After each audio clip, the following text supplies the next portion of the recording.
পৃথিবীতে মারা যাওয়ার পর অন্য একটি ম্যাজিক্যাল ওয়ার্ল্ডে রিইনকার্নেট হয়, বাট সে কোনো মানুষ হিসেবে রিইনকার্নেট হয় না, সে রিইনকার্নেট হয় একটি স্লাইম হিসেবে। আর এখন তাকে মানুষ হওয়ার জন্য লেভেল আপ করতে হবে। কিন্তু আমাদের মেইন ক্যারেক্টার এমন একটা ওভার পাওয়ার সিস্টেম পায় যার সাহায্যে সে কয়েকদিনের মধ্যে নিজের মানুষ রূপ অ্যাচিভ তো করেই, উল্টো সে ওই ম্যাজিক্যাল ওয়ার্ল্ডে পুরো একটি গ্রাম তৈরি করে যেখানে বিভিন্ন পাওয়ারফুল ক্রিয়েচার, মানুষ, মনস্টার সবাই একসাথে বসবাস করে। আর এখন রিমুরের স্বপ্ন হচ্ছে তার এই ছোট্ট গ্রামে পৃথিবীর মতোই ফ্যাসিলিটি তৈরি করা, যেমন আমার প্রিয় চা থেকে চিপস, কোলা, মোবাইল, বিদ্যুৎ সব ধরনের সুবিধা আনলক করা। কিন্তু এই ম্যাজিক্যাল ওয়ার্ল্ডে যেখানে সবাই জাদু, মারামারি, রাজত্ব এসব নিয়ে পড়ে থাকে, সেখানে কি রিমুরু তার পৃথিবীর মতো গ্রামের স্বপ্নটা কমপ্লিট করতে পারবে?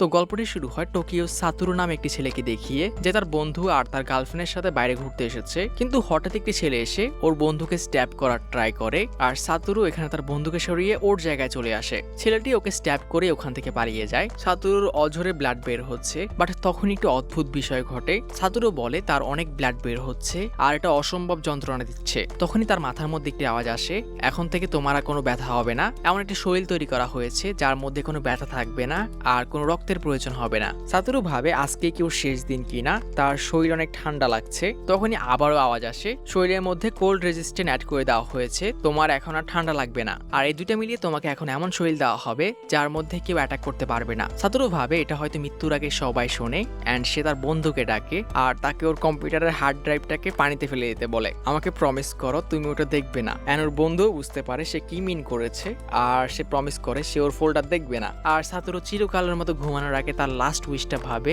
যদি সে কোনোভাবে রিইনকার্নেট হয় তাহলে সে কিছু একটা করবে, যেটা আমি বলছি না, দরকার নেই। বাট ঘুমানোর আগে সে তার বন্ধুকে আবারও মনে করিয়ে দেয় সে যাতে তার হার্ড ড্রাইভ চেক না করে। এভাবেই সাতুরু হ্যাভেনলি র্যামে প্রবেশ করে, কিন্তু সাতুরুর ভয়েস বলতে থাকে সে কিছু দেখতে পারছে না, কিন্তু সে অদ্ভুত ফিল করছে, তার নিজের শরীরটাকে পানির মতো মনে হচ্ছে। প্রথমে সাতুরু ভাবে সে হ্যালুসিনেট করছে, কিন্তু সে আশেপাশে যা ফিল করছে এটা কোনো হসপিটাল মনে হচ্ছে না। বাট এখন সবচেয়ে বড় চিন্তার বিষয় হলো, যদি সে মারা গিয়ে থাকে তাহলে ওর বন্ধু তার হার্ড ড্রাইভ ডিলিট করেছে কিনা। তো এভাবে কয়েক মিনিট অন্ধকারে কথা বলার পর সাতুরু হঠাৎই রিয়েলাইজ করে তার সুপার পাওয়ারফুল বডি বিল্ডার, যেটা তার বডি ছিল না, ওই মাসেলম্যান সত্যি কোনো স্লাইম হয়ে গেছে কিনা। আর এভাবে কয়েক মিনিট আবল তাবল বকবক করে আর ঘোরার পর সাতুরু রিয়েলাইজ করে সে একটি স্লাইম হয়ে আবার জন্ম নিয়েছে। তো সাতুরু একটি স্লাইম হয়ে রিইনকার্নেট হয়েছে এটা রিয়েলাইজ করার পর কয়েকদিন পার হয়ে যায়। সাতুরু আমাদেরকে বলে তার শরীরের কোনো ক্লান্তি, ঘুম কিচ্ছুর প্রয়োজন হয় না, সে সবসময় অ্যাক্টিভ আর জেগে থাকতে পারে। কিন্তু একটা অদ্ভুত বিষয় সে নোটিস করেছে, সে যে কোনো কিছুকে খেতে পারছে, কিন্তু ওটার কোনো টেস্ট নেই আর এটারও শরীর থেকে বের করার প্রয়োজন হয় না। আর সাতুরু আমাদেরকে বলে,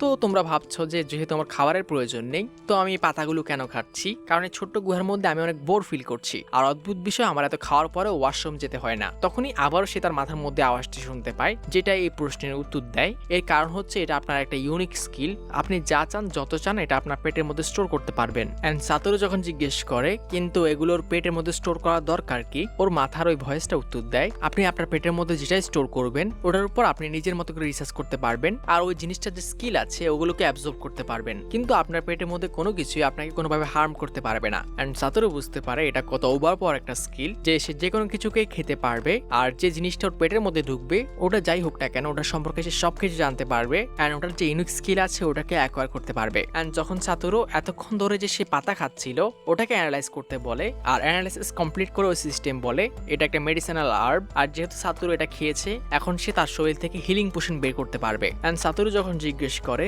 যে হিলিং পোশনের স্কিল সে অ্যাকোয়ার করেছে ওটা কি সে যত ইচ্ছে অত বের করতে পারবে কিনা, সিস্টেম জানায় একদম সে যত ইচ্ছে অত হিলিং পোশন তৈরি করতে পারবে। তো সাতুরু ইচ্ছে মতো ওই গাছগুলোকে খেতে শুরু করে, এন্ড ওই গুহার ভিতর সে কিছু দামি পাথরও পায় যেগুলোকেও সে খেয়ে ফেলে। ঘুরতে ঘুরতে সাতুরু অদ্ভুত কিছু একটার সাথে বাড়ি খায়, যাতে ওর মাথার মধ্যে অনেক বড় একটি ডেন্ট পড়ে, কিন্তু সাতুরু ভাবে এতে ওর কোনো ব্যথা হচ্ছে কিনা। তখনই সিস্টেম বলে ওর কাছে পেইন ম্যালিফিকেশনের পাওয়ার আছে, তো ওর কোনো পেন ফিল হবে না। আর মনে আছে সাতুরু যে মৃত্যুর সময় কথাগুলো বলছিল যে ওর পেন হচ্ছে, ওর রক্ত শেষ হয়ে যাচ্ছে, তো ওর সিস্টেম ওর মারা যাওয়ার সময় অ্যাক্টিভ হয়ে গেছিল, যেটা ওর ডিমান্ড অনুযায়ী এমন একটি শরীর তৈরি করেছে যেটা কোনো পেন, ঠান্ডা, গরম কিচ্ছু ফিল হয় না, আর কোনো রক্তেরও প্রয়োজন হয় না। মানে সাতুরু ওই সময় যে যে পেন ফিল করছিল ওটা সে যাতে আর না ফিল করে তাকে এরকম একটা শরীর দেওয়া হয়েছে। আর সাতুরুর এই ঘাটার সাথে সাথে হিল হয়ে যায়, কিন্তু হঠাৎ সে কোনো একটা ভয়ঙ্কর আওয়াজ শুনতে পায় যে ওকে ওর পরিচয় দিতে বলছিল, স্মল ওয়ান তুমি কি আমাকে শুনতে পারছো? সাতোরু যখন কনফার্ম করে সে ওর কথা শুনতে পারছে কিন্তু ওকে দেখতে পারছে না, ওই আওয়াজটা অনেক খুশি হয়। অ্যান্ড সাতোরু যখন রিয়েলাইজ করে ওই জিনিসটা ওর মনের কথা শুনতে পারছে,